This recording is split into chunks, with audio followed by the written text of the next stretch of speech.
आपल्या जिल्हा मध्यवर्ती बँकेचे चेअरमन आणि आपले लोकप्रिय नेते सन्मान्य आमदार शिवाजीराव कर्डिले यांच्या पुढाकारानं आज जिल्ह्यातील सर्व महायुतीच्या आमदारांचं सत्काराचं आयोजन करण्यात आलं आहे। मी प्रथमतः माननीय शिवाजीरावांच्या मनापासून आज या निमित्तानं आमच्या सर्वांच्या वतीने धन्यवाद देतो। तर बऱ्याच दिवसाची तयारी होती सत्कार करायचा, सत्कार घ्यायचा, पण मुहूर्त काही निघत नव्हता आणि शिवाजीरावांचा पुष्कळ आग्रह होता सत्कार लवकर झाला पाहिजे, पण मध्यंतरी त्यांच्या आजारामुळं सत्कार समारंभ लांबला। परंतु आज मला वाटतं आपल्या अहिल्यानगरच्या जिल्ह्याच्या दृष्टीने ऐतिहासिक घटना आहे की एवढा मोठा विजय महायुतीला या जिल्ह्याच्या जनतेने दिलेला आहे आणि त्याचा एवढा मोठा सत्कार पहिल्यांदा आपल्या जिल्ह्यामध्ये होतोय। तर म्हणजे आशुतोष दादा काळे त्यांनी मला फोन केला, त्यांच्या कोपरगाव कारखान्याचा सांगता समारंभ आहे, लांबटेंचा मला फोन आला कारण भंडारदऱ्याला त्या ठिकाणी आदिवासी समाजाचा उत्सवाचा कार्यक्रम आहे।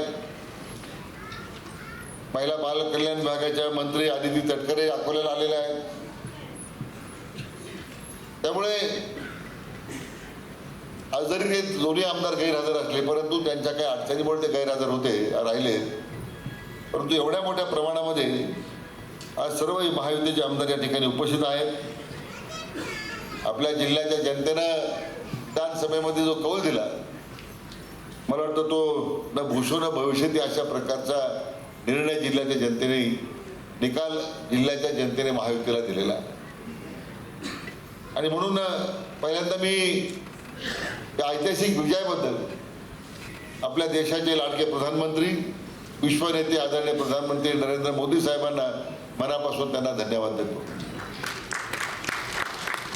तर त्यांचा हा करिश्मा होता, इतका ऐतिहासिक विजय आपल्याला मिळवता आला। आणि त्याचबरोबर आपल्या देशाचे कणखर गृहमंत्री आणि अमित भाईंना मनापासून त्यांचं अभिनंदन करून धन्यवाद देतो की त्यांनी समर्थपणे या निवडणुकीमध्ये महायुतीचं नेतृत्व केलं। त्याचबरोबर आपल्या राज्याचे लोकप्रिय मुख्यमंत्री माननीय देवेंद्रजी फडणवीस साहेब यांनी दिलेली दिशा, कार्यकर्त्यांमध्ये जागृत केलेला उत्साह, त्यामुळे सुद्धा आपल्याला ऐतिहासिक विजय मिळवता आला। त्यांच्या साथीला राज्याचे लोकप्रिय उपमुख्यमंत्री माननीय एकनाथराव शिंदे साहेब आहेत, लोकप्रिय उपमुख्यमंत्री माननीय अजितदादा आहेत, यांची त्यांना मिळालेली साथ आहे। त्यामुळे मला वाटतं हा ऐतिहासिक विजय आपल्याला संपन्न करतात। अनेक या निवडणुकीच्या नंतर मला आपल्या अहिल्यानगरचं पालकमंत्री म्हणून मला काम करण्याची संधी मिळाली, पण त्यापेक्षाही आपल्या जिल्ह्याचं भूषण माननीय प्राध्यापक राम शिंदे साहेबांना विधान परिषदेचं सभापती म्हणून त्यांना त्या ठिकाणी निवड करण्यात आली, हे आपल्या सर्वांच्या दृष्टीने अतिशय अभिमानास्पद गोष्ट आहे। तर म्हणजे लोकसभेच्या निवडणुकीची चर्चा झाली, मी काही फार त्याच्यावर वेळ घालवणार नाही। एक खोटा नॅरेटिव्ह होता, संविधान बदलणार, घटना बदलणार, या सगळ्या वातावरणामध्ये वातावरण दूषित झालंय, त्याचा परिणाम लोकसभेच्या निवडणुकीत आपल्याला पाहायला मिळाला। पण आता प्रधानमंत्री आदरणीय मोदी साहेब देशामध्ये पुन्हा एकदा प्रधानमंत्री तिसऱ्यांदा झाले, घटना बदलली, संविधान बदललं, परंतु त्यावेळी खोट्या नॅरेटिव्हमध्ये विशेष करून अल्पसंख्याकांच्या मनामध्ये एक भीतीचं वातावरण निर्माण करण्यात आलं आणि त्याचा परिणाम महाविकास आघाडीच्या लोकांचा उत्साह वाढला। त्यांना असं वाटलं तर लोकसभेला मला यश मिळालं, विधानसभेला सुद्धा एवढं मोठं यश मिळेल। काही लोक आपल्या जिल्ह्यात ते भावी मुख्यमंत्री म्हणून प्रेरत होते, परंतु या राज्यातील जनतेनं, मतदारांनी आणि आपल्या जिल्ह्यात सुद्धा महाविकास आघाडीच्या सगळ्या नेत्यांची पूर्णतः धोबी पछाड केली, हे मला या ठिकाणी आवर्जून आपल्याला सांगितलं पाहिजे। तर म्हणजे आता जबाबदाऱ्या सुद्धा वाढलेल्या आहेत आणि ह्या जबाबदाऱ्या पार करताना एवढं मोठं जनादेश मिळाला म्हणजे लोकांच्या अपेक्षा निश्चितपणे उंचावलेल्या आहेत. परंतु माननीय मुख्यमंत्री देवेंद्रजी फडणवीस साहेबांनी एकच घोषणा दिलेली आपल्याला, महाराष्ट्र आता थांबणार नाही. काय म्हटलं त्यांनी? महाराष्ट्र आता थांबणार नाही. मोठे बोला, महाराष्ट्र आता म्हणजे तुमच्या जोश पाहिल्यानंतर आपल्याला भविष्य काळामध्ये अधिक कामामध्ये उत्साह वाढेल याच्याबरोबर माझ्या मनात काही शंका नाही.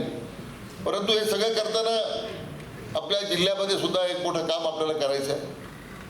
मागच्या काळामध्ये जिल्ह्यामध्ये 3 औद्योगिक वसाहती आता आपण स्थापन करतो. हे कधी घडणार आपल्या जिल्ह्यामध्ये? आपण शिर्डीमध्ये 500 एकरात आपण MIDC उभी करतो, बेळवंडीला 600 एकरामध्ये MIDC उभी करतोय आणि 600 एकर जमीन मी महसूल मंत्री असताना मोफत दिली आपण MIDCला. असलेल्या नगरच्या MIDC लगतच तिथे आता एक नवीन विस्तारित MIDC आपण उभी करतोय. त्याचं भूमिपूजन माननीय मुख्यमंत्र्यांच्या हस्ते आपण करणार आहोत. जिल्ह्यामध्ये हे औद्योगिक वातावरणासाठी निर्माण करायचं आहे की तरुणांना रोजगार निर्माण झाला पाहिजे.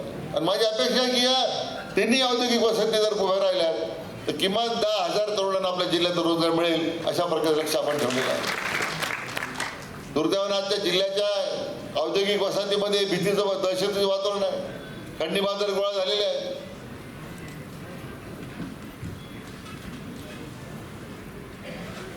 परप्रांतीयांना अधिक प्राधान्य नोकरी मिळत आहे. त्यामुळे आता पुढच्या आठवड्यामध्ये मी सगळ्या उद्योजकांची मीटिंग बोलवलेली आहे की पहिलं प्राधान्य या उद्योगामध्ये आपल्या स्थानिक भूमिपुत्रांना दिलं पाहिजे अशा प्रकारचे आपण कृती करतो. मग ज्या गुणवत्तेच्या प्रकारच्या पात्रतेप्रमाणे मुलं मिळत नसतील तर मग तुम्ही बाहेर लोक घ्या ना. परंतु परप्रांतीयांना आणायचं, त्यांच्या नावावर खोटा धंदा करायचा, असं जिल्ह्यामध्ये दुर्दैवाने एक दूषित वातावरण तयार झालेलं आहे. पुढच्या काही काळामध्ये हे सगळ्या खंडण्या बाजारांचं, हे टोळ्यावाल्यांचा बंदोबस्त आपण केल्याशिवाय राहणार नाही. तुम्हाला आपल्या मुद्द्या ठिकाणी सांगितलं पाहिजे. आज जिल्ह्याच्या ह्या सगळ्या विकासामध्ये जिल्ह्याच्या पाण्याचा प्रश्न सुद्धा तेवढाच महत्वाचा आहे. किती वर्ष आपण पाण्यासाठी संघर्ष करू, कारण हा जिल्हा आपल्या जिल्ह्याबाहेरच्या नेत्याकडे अंदाज दिला होता. मी अनेक निवडणुकीत सांगितलं की आपल्या जिल्ह्याचा विकास आपणच करू शकतो. बाहेरचे लोक फक्त त्यांचा राजकीय स्वार्थ साधण्यासाठी फक्त आपल्याला येतात. का नाही इतक्या वर्ष कुकडीचा पाण्याचा प्रश्न सुटला? का नाही इतक्या वर्ष निळवंड्याचा प्रश्न सुटला? का नाही इतक्या वर्ष साखळीचा प्रश्न सुटला? आज कर्जतच्या बॅकवॉटरला आमच्या शेतकऱ्यांना उन्हाळ्यात पाणी शिल्लक राहत नाही. का नाही त्या बाबतीमध्ये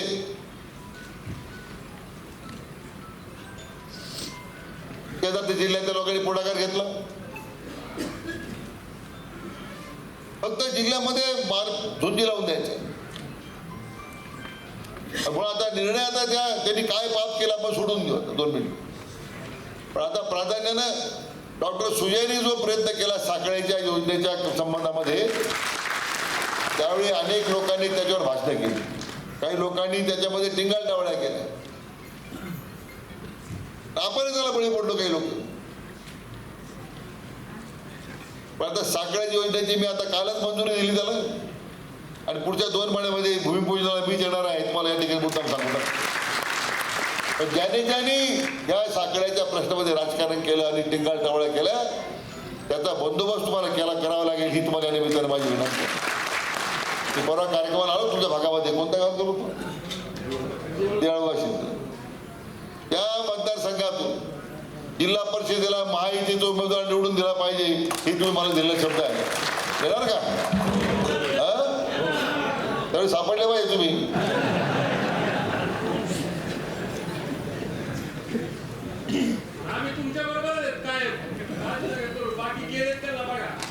गावामध्ये देवानंतर हृदयात साहेब तुमचं राधाकृष्ण विखे साहेब, रोजीराव कर्डिले साहेब, विक्रमदादा पाचपुते यांचं नाव कोरलं जाणार आहे. आणि म्हणून आपली जी कमिटमेंट आहे, आदरणीय खासदार साहेबांनी स्वप्न पाहिलं तर विखे पाटील साहेबांनी, डॉक्टर सुजयने बऱ्याच मेहनत घेतली. पाणी उपलब्ध अधिकारी सांगत होते, पण पाणी उपलब्ध केलं. कुकडीचं सुद्धा पाणी आपल्या जिल्ह्यातल्या किती लोकांना मिळतं? प्रत्येक वेळी संघर्ष करावा लागतो. कारण मुळात कोकणी कालवा जो 1800 क्युसेक्सला डिझाईन केला होता, आज 1200 क्युसेक सुद्धा पाणी येत नाही. तुम्ही अधिकाऱ्यांना सूचना दिल्यात पुढच्या 3 महिन्यामध्ये कुकडेची क्षमता जी आहे ती पुन्हा प्रस्थापित करून 1600 क्युसेकचा आपण कालवा करतोय. कालव्याची उंची वाढवतो आपण आणि शेवटच्या कर्जतच्या पुढच्या भागापर्यंत पाणी जाईल. पीडीएन मार्फत पाईपद्वारे, पाईप डिस्ट्रीब्युशन नेटवर्क चाऱ्याचं ठेवायचे ना आपल्याला. आता पाईपने पाणी देऊ, पाईपच्या माध्यमातून पाणी देऊ. पाणी वाचेल, पाण्याच्या चोऱ्या होणार नाही, पाण्याचा नाश होणार नाही. तर चारीकडाचे लोक पाईप टाकून पाणी घेतात, चाऱ्यावरचे टेलचे लोक मात्र पाण्यापासून वंचित राहतात. ते आपण कुकडीचं पाणी, आपण त्या कुकडीच्यासाठी आपण काम करतो. तर नगर जिल्ह्याला पाणी दिलं म्हणजे वरच्या जिल्ह्यात कोणी पाणी घ्यायचं असा मला पहिल्याकडे संघर्ष होता. पण आपण काय दुसरंच पाणी मागतच नाही. आपलं जे जिल्ह्यात हक्काचं पाणी कुकडेमध्ये मंजूर झालेलं तेच आपल्या जिल्ह्याला दिलं पाहिजे, अशा प्रकारची आपण कार्यवाही करतो. निळवंड्याचा कालवाचा पाणी वाहत आहे, तिथं सुद्धा पूर्ण चाऱ्यांचं काम आम्ही हातात घेतलेलं आहे. 2000 कोटी रुपये त्याला खर्च आहे. हे जेवढे आपले जिल्ह्यातले काही गेटीवर आहेत जुने झालेले आहेत, ते गेट दरवर्षी गेट लावण्याची मोठी पंचायत आहे. काही जिल्ह्यात ते गेटीवर सुद्धा आपण मोठ्या प्रमाणात त्याचं रूपांतर बॅरेजेसमध्ये करतोय. अधिक पाणी साठवण्याचं काम त्याच्यामध्ये होणार आहे. कर्जत तालुक्याच्या त्या उंदीच्या बॅकवॉटरला सुद्धा मध्यंतरी बुडीत बंधारे बांधण्याची कल्पना होती, पण ती काय कालबाह्य झालेली कल्पना आहे. पण रामभाऊ आम्ही कर्जत तालुक्याच्या बॅकवॉटरला ते सुद्धा एक मोठा बॅरेज आम्ही आता बांधतोय की ज्यामुळे तुमचा जो काही पाण्याचा प्रश्न दरवर्षी उभा राहतोय तो सुद्धा त्या निमित्ताने निकालेल.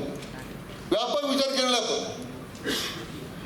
ही जी योजना त्यावेळी डॉक्टर सुजय यांनी मांडली, आदरणीय खासदार बाळासाहेब विखे पाटील मांडत होते, शिवाजीराव कडले मागणी करत होते, माननीय राम शिंदे साहेब मागणी करत होते.